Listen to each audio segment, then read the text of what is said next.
What's the minimum amount of money that you will take to say yes to a contract? 70,000. Are you kidding me? No, that's fine. No, no, never do that, by the way. All right, well, and by the way, I went before the board of realtors, right? 6 months in, 16 counts against me. I don't know why. And Phil's speech, who was a big broker at Remax at the time, I was 6 months in the business. And I had 3 sides of a dual deal. It was supposed to be a $3,000 commission. It was a $35,000 commission. I had buyer, seller, buyer, seller, buyer, seller. I had it all. It's a triple play, man. Boop. All right. Irregardless of why I was there, or regardless of why I was there, I walk in. I didn't like my broker at the time. She taught me things that I will take with me to my grave. But we didn't see eye to eye, okay? And I'm walking in to go into the hearing. And it's a hearing. And let me tell you, you realize that the word realtor is a title because they say, Realtor Shull, sit there. Realtor Shull, what did you do? Realtor Shull, why did you do that? Realtor Shull, why did you do that? They refer to you as that as a title, okay? All right, it's like being a doctor. You understand the importance that comes with this license at that point. You're like, I don't know. All right, so anyway, so I go to walk in the door and I go to hit the thing and Phil's the guy that's going in with me because I refused to go in with my broker, and he stopped me. And he'd never met me before. And this goes into knowing people and reading people. He said, Gene, I don't know you, but let me tell you something. Are you kidding me is not an answer to any question they're about to ask you. All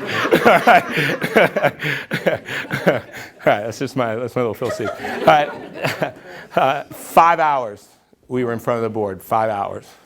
Okay, and it was not a valid complaint. There were 16 of them. They just checked every damn box. By the way, any idiot can take you before the board. Realize that. Okay? So keep copious notes. Because let me tell you a little story about that. They were complaining I didn't communicate enough. I keep notes on the inside of my folder. If I write something on a piece of paper or a gum wrapper, believe it or not, I do that, that gum wrapper goes in the file. They said, well, they're saying that you stopped communicating on the 16th of February. Actual date stuck in my mind, right? And I was like, okay. And I opened my folder and I was like, well, that's not correct because I actually talked to them on the 17th at 8:05 p.m. And they said, how'd that go? And I said, well, I'm assuming not well. And they said, why? I said, because I wrote the word asshole and kept circling it.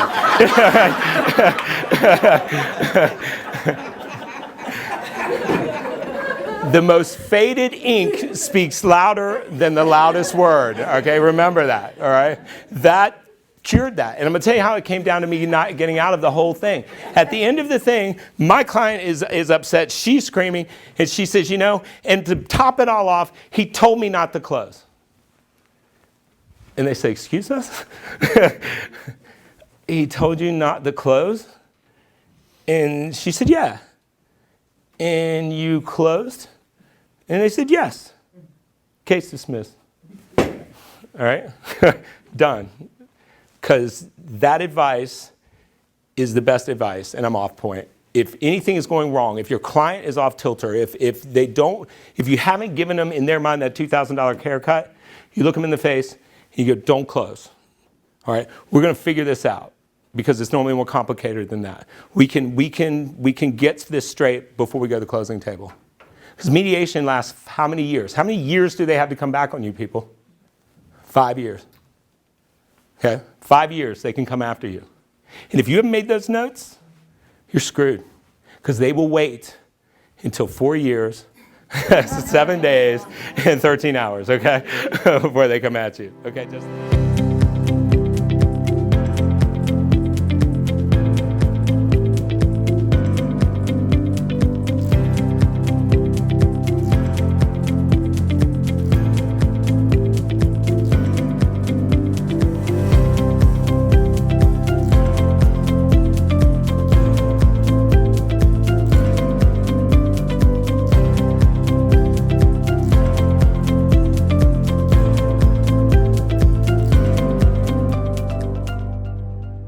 When you're showing houses to military, what's the first thing they do? You look in the closet.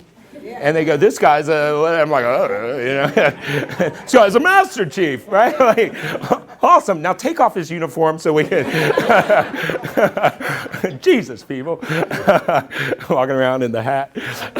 Only I can do that.